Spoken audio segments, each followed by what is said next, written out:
So who makes the best e-bikes? Is it Specialized or Orbea? Find out in this video.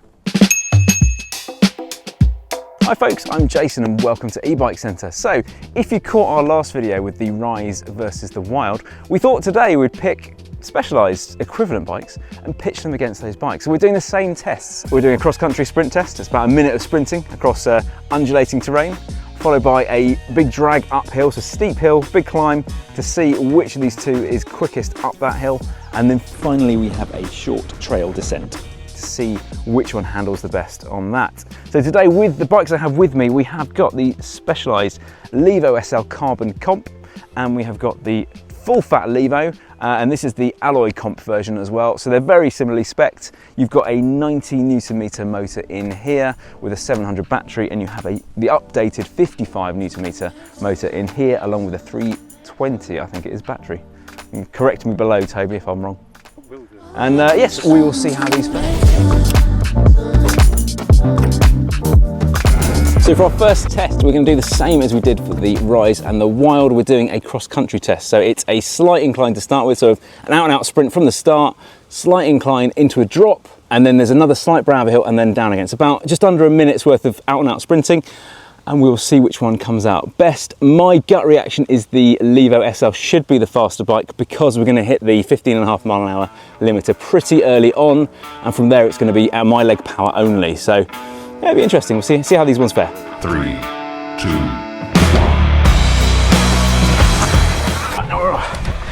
Okay, right, I'm already at the limiter. So at 60 miles an hour, I have no assistance. It's all me now. And this is where the bike should excel versus the full-powered version of the Levo and other such bikes. Right, push, push, push. There's the camera. Now downhill. It's all about the bike now.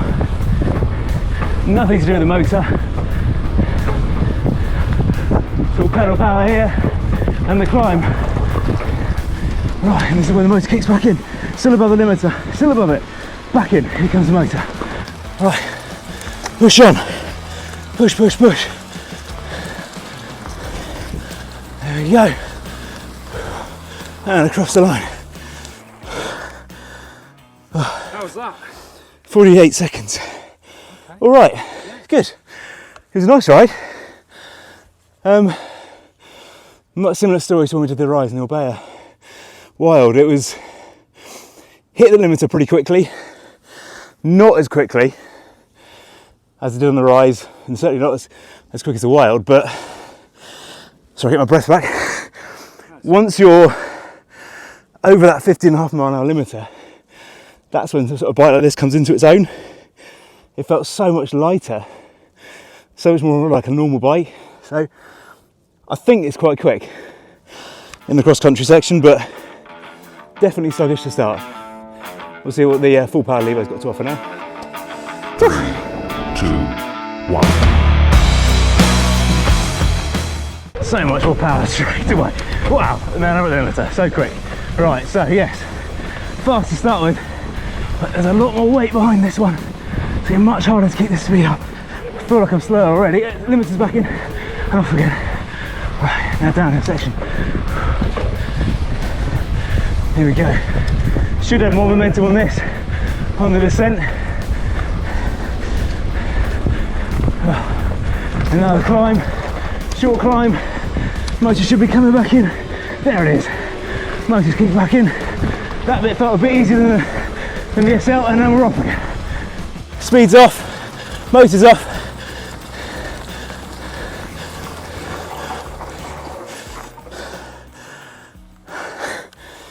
.48 seconds. Wow. Identical. Yeah. Absolutely identical between the two. I'm not as out of breath, interestingly, as I was on that one. So that was harder work, but overall, same speed. So, interesting.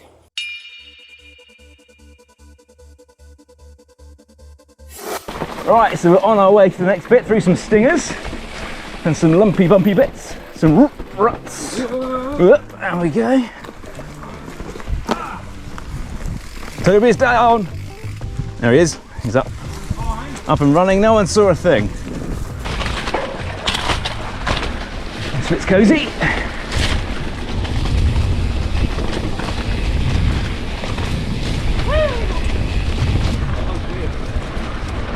definitely a bit damp now.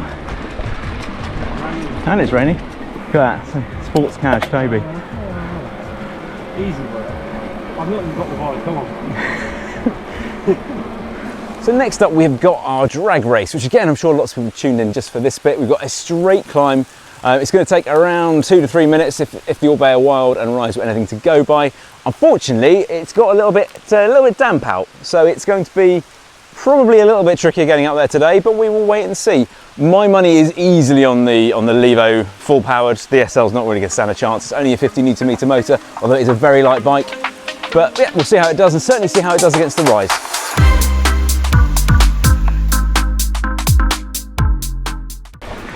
Turbo on. Yeah, it's putting pretty well. I'm impressed with this update to the motor. Definitely got loads more bags more power than the previous SL. Starting to get harder. A lot harder. Oh, it's wet and miserable. Got to change up some more. Oh, there's a tree in the way. That's gonna affect proceedings.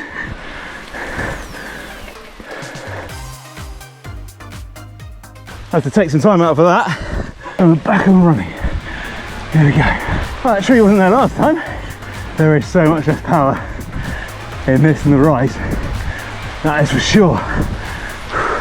Anyone who says an e-bike's cheating really needs to ride one in anger. Because yeah, it's faster, a lot faster. But if you want to go as fast as possible, you've still got to put in the effort. Oh, this is hard. Much harder on this. The rain isn't helping, to be fair. Nearly there. At least I hope I am. Oh, it's flattening out. Nearly there. Last push. Get the speed up. Oh, there's a fox.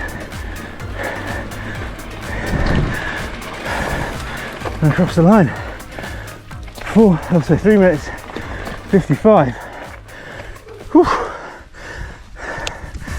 Which, given that I had to stop for a tree, is understandable.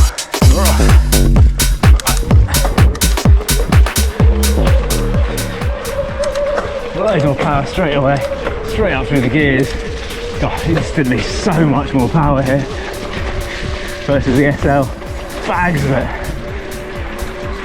I was already puffing a bit by now on the SL, but on this, it's just powering its way up.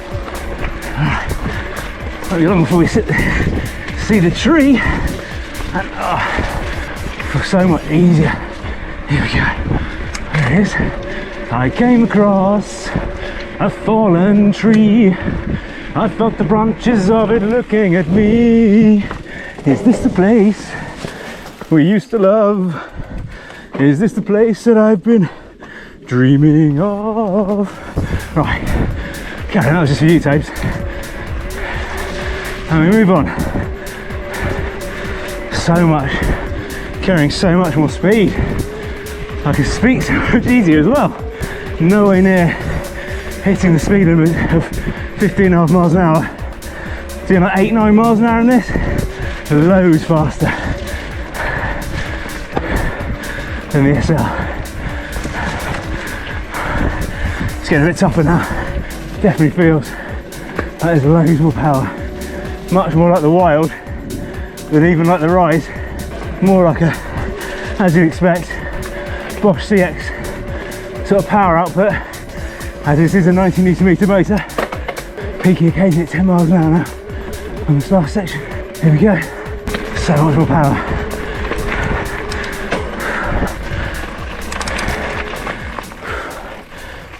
It's done well. That was a much easier climb on this. Whew.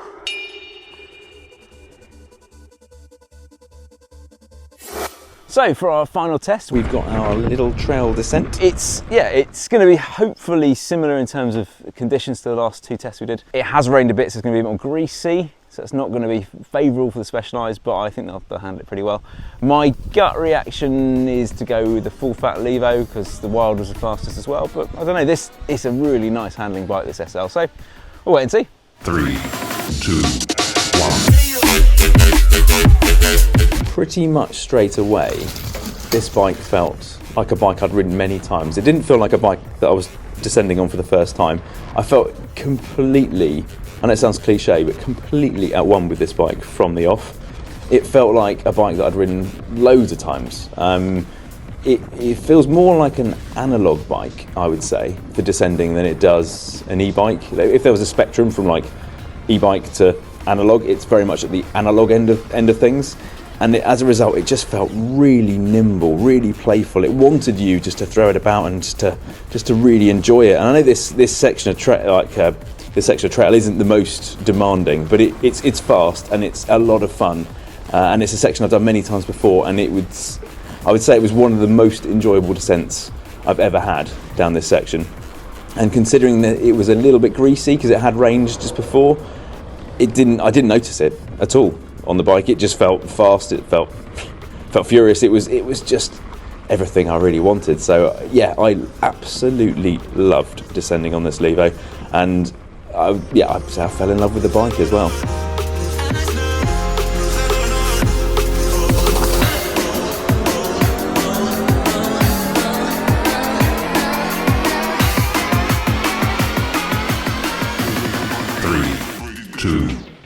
Descending on the full fat Levo was a completely different kettle of fish. It was incredibly planted. It was really stable, and it felt incredibly competent. And there was no doubt that I could go fast on this bike. That was without question. It didn't have the same lively character that the SL did. It was, as I said, it was still great fun to ride, and it was still rapid. But it felt more like I was on a missile that just ploughed through everything. Actually, for a lot of people, this will be a bike that they will really enjoy because it's so predictable, it's so stable. It just bulldozes through everything that's in its path. But for me, on this particular section of trail anyway, I vastly preferred the SL. It had so much more character to it, but that's not what everyone's going to want. For a lot of people, it's a case of they want to get down, they want to feel safe, they want to feel secure, they want to feel like they can trust this bike implicitly. And on the full powered Levo, that is without question. One thing I would say in the Levo's defence here is I was riding a carbon framed SL versus an alloy framed full fat Levo, so there would be a big difference if I was riding the carbon equivalent. But overall, it was an excellent bike. I can't knock it, but it just didn't set my world alight like the SL did.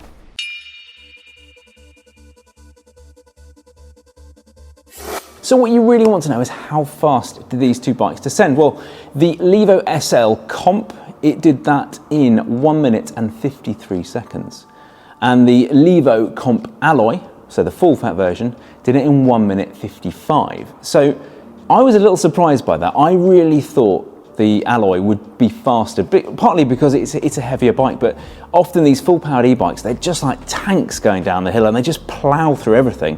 And although they're not always as involved to ride, they're just so planted and stable that often you're much quicker. I was a little surprised. So not only did I enjoy the ride going downhill more in the SL, it was also faster. But there's one thing to always bear in mind here, and that is the rider element. So it could well be that I just rode it better. It could be that I particularly mesh with the SL better than I do another bike. So it's only a simple test here, but it's trying to give you a bit of an idea of how these things perform sort of head to head. So let's take a look at the leaderboard. So to start with, we're looking at the cross-country sprint. So 3 of the bikes did it in 48 seconds. So that was the Levo Alloy, the Levo SL, and the Orbea Wild, all 48 seconds. The winner overall on that one was the Rise. And I have to admit, I was really quite surprised that the Levo SL wasn't the fastest in that one. Because it's the lightest of the bunch, I really thought it would have been the clear winner. So it was a bit of an outlier, that one. I thought that one would have been the winner, so maybe it was me. Maybe I just was much slower that day, I don't know. But the Rise ultimately was the quickest. Maybe it was because the motor it did bring me up to full power that bit quicker. So that's 1-0 to Orbea at this stage. So looking at the climbs, this was a little bit tricky, given that one, there were two different conditions. It was absolutely hammering it down with rain when I took the Specialized up, and it wasn't. It was nice and dry when I took up the Orbea. And secondly, there was a tree that fell down. Oh, there's a tree in the way. Across the climb, which made it a bit more tricky. So Toby and I, we did spend some time going through the footage and working out how much extra time to take off to factor in for this tree. So we've got it as accurate as we think we can. But overall, the fastest on the climb was the Orbea Wild, because that did it in 2 minutes and 33 seconds. The Specialized Levo managed it in 2 minutes 36 seconds. So we're only talking three seconds difference. Difference in weather conditions plus the tree in there means that, to be fair, the Orbea Wild and the Levo Comp were pretty much the same. The Rise was clearly the third placed bike, and the Levo SL was clearly the slowest of the bunch. So the Levo SL managed it in 3 minutes and 29, which was significantly slower than the Rise, who did it in 2 minutes 55. So yeah, it's what I expected. The Rise is much quicker with the 85 Newton meter motor in there now. So if you are looking for a bike to be lightweight and more powerful up the hill, then maybe have a look at the Rise. Yeah, the SL was easily the hardest one to ride up that hill. So the Levo SL and the Orbea Wild were tied in first place. That's 1 minute and 53 seconds. The Orbea Rise was the slowest of the bunch, which was quite surprising, in 1 minute 57. And the Levo came somewhere in between at 1 minute 55. What's worth mentioning, however, is both the Specialized bikes did have to do the downhill descent in the damp, so it was a bit more greasy. So in fairness to the Specialized, they were pretty rapid. And the SL, to be fair, probably was the fastest bike of the lot on the descent. It's possible that it just suited that style of descending better. It was more trail focused. It's not like an enduro course, which is probably where the Orbea Wild and the Levo would really sort of excel. But it was quicker than the Rise, which again surprised me, because I loved the descent on the Rise. I thought it was a fantastic bike to ride, but it was a little bit slower. Again, factor in me, I could have taken better lines on one ride than I did the other, but I've ridden this particular section quite a lot, so I do know it pretty well. So it's a reasonably respectable test, a reliable test, should I say. Ignoring all that, we've got the leaderboards, and overall, Orbea do take it, because they win. Not only do they win the sprint, they have also won the climb, and they have drawn in the downhill. So the winner of this test is Orbea. Which bike did I like the most? My favourite bike was the Levo SL. Money were no object, I would have two of these bikes. I would have the Levo SL and I would have the Orbea Wild. So I had something for my really heavy duty enduro riding that also has full power. However, if I could only have one of these bikes, then I would pick the Rise, and that is what Orbea set out to achieve. It does everything really well. It is competent in every area, but it's not the best in every area. If you're planning on doing more enduro riding, then you should be looking really at the Wild. If I were buying one bike for enduro riding, I would go for the Wild. It is just a spectacular frame. That's not to take it away from the Levo, because that bike is also awesome, but it has been around a little while now. The Wild is younger, it is more sprightly, it's a better handling bike, but that's what happens when a new model comes along to supersede what was one of the best bikes on the market of all time. Finally, I want to say thank you very much for watching. If you haven't done so already, we'd be very grateful if you could like and subscribe. And if we don't see you in store, we will see you in the next video. Cheers.